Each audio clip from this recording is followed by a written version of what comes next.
안녕하십니까, 무틀란TV입니다. 문재인과 민주당 정권이 몰락의 길로 접어들었습니다. 심각한 국민 기만 행위에 자정 능력이 보이질 않습니다.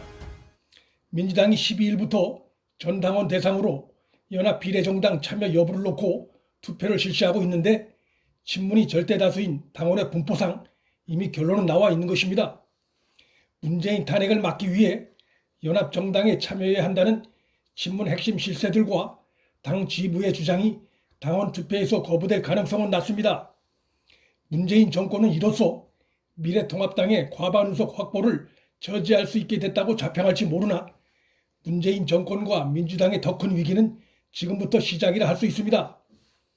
총선을 한 달 앞두고 문재인 정권은 그들의 말과 행동이 따라오는 실체를 적나라하게 드러내게 됐습니다.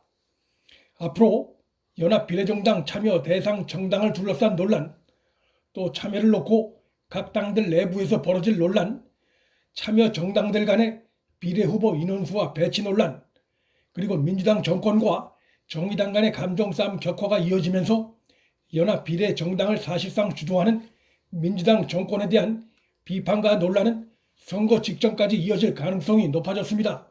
또한 그런 논란들이 지속적으로 보도가 되고 인터넷을 달굴 때마다 민주당 정권에 대한 부정적 이미지는 강화될 것입니다. 민주당이 정의당을 정면으로 공격하는 것은 정의당이 비례연합 정당 불참을 결정하면서 예견됐던 것이기도 합니다.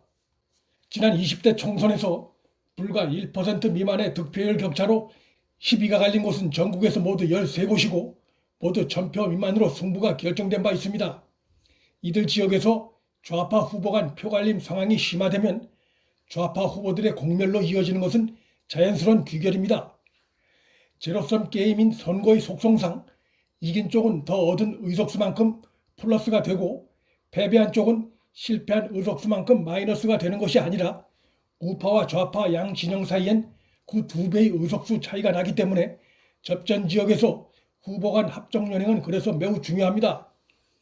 정의당을 향한 민주당의 공격의 속내는 이런 것입니다. 우리와 협조하면 지금까지처럼 앞으로도 편하게 잘 지낼 수 있을 텐데 공연히 협조를 거부하니 그 대가를 치르게 해주겠다는 심리의 일환으로 볼 수 있습니다. 이러한 이유들 때문에 민주당과 정의당 간의 갈등은 점차 감정싸움 수준을 넘어 상대 정당, 상대 후보 주저앉히기로까지 나타날 것으로 보이고, 이것은 그들의 지지층으로 하여금 전략적 투표 대신 상호 적대적 투표를 하거나 아예 그들로부터 이탈해 제3정당에 투표하게 할 가능성이 그 어느 때보다 높아졌습니다.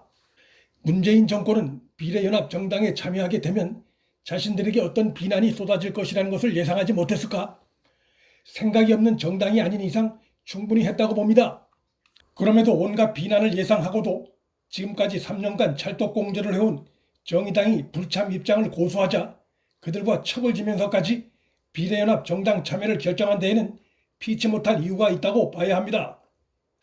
문재인 정권은 비례연합 정당에 참여하지 않더라도 이번 총선에서 범좌파 진영이 과반 의석을 확보할 수 있다고 판단했다면 총선을 불과 한 달 앞두고 비난을 자초하며 위험을 감수하는 어리석은 선택은 하지 않았을 것입니다. 따라서 그들의 피치 못할 이유는 그들의 내부 보고서에도 어느 정도 나와 있듯이 미래한국당에 대응하지 않을 경우 과반 의석을 뺏기면 물론 그것으로 인해 21대 국회가 문재인 정권 심판 전국으로 흘러갈 것을 가장 두려워했다고 봐야 합니다. 좀 더 구체적으로는 대통령 문재인이 그간 국정운영 과정에 행한 법을 위반한 혐의들로 인해 탄핵 위기에 놓일 가능성이 더 커지는 것, 또한 그간 숨겨져 있던 문정권 핵심 실세들의 국정농단과 불법 사실들이 드러나 각종 게이트가 터져나올 것 등을 두려워했다고 볼 수 있습니다. 문재인은 지금 윤석열 검찰 수사의 코앞까지 와 있는 상황입니다. 기소돼 재판을 앞두고 있는 문재인 핵심 측근 13명의 공소 내용은 그 배후에 문재인의 연루 의혹을 강하게 시사하고 있습니다. 검찰이 울산시장 선거 개입 의혹에 관여했다는 혐의로 고발당한 대통령 문재인 사건을 서울중앙지검 공공수사 2부에 지난달 배당한 사실이 12일 뒤늦게 보도됐는데, 검찰이 현직 대통령인 문재인에 대한 고발 사건을 문재인 핵심 측근 13인 수사를 맡아온 공공수사 2부에 배당했다는 사실은 두 사건의 깊은 연관성을 잘 보여주고 있습니다. 이 사건이 대검찰청에서 서울중앙지검으로 내려간 것으로 봐서 사건 배당을 이성윤 중앙지검장이 원해서 했을 리는 없고 윤석열 총장의 강력한 의지가 실렸다고 봐야 하고, 또한 이성윤 서울중앙지검장으로서도 배당을 거부할 명분을 찾을 수 없었던 것으로 보입니다. 총선으로 인해 잠시 멈춰져 있는 검찰 수사의 칼날이 총선 후에 본격적으로 자신에게 다가올 상황에서 문재인은 마지막 비상구로 연합 비례정당 참여를 당 지도부에 강력히 요구했을 가능성이 있습니다. 그러나 문재인은 큰 착각을 했습니다. 문재인이 어떤 국정 운영을 펼치든 무조건 지지하는 절대 지지층은 그 안에 여론조사를 봤을 때 많이 잡아봐야 25% 안팎입니다. 나머지의 지지층은 상식적이고 합리적인 판단으로 문정권의 국민을 모독하고 기만하는 행태에 대해 이번 총선에서 응징할 가능성이 있습니다. 진퇴양난에 빠진 문재인과 집권당 지도부가 이번에 또 헛발질을 한 것입니다. 문틀란TV 여기서 마칩니다. 구독과 좋아요, 방송 공유, 알림 설정은 방송 제작에 큰 힘이 됩니다.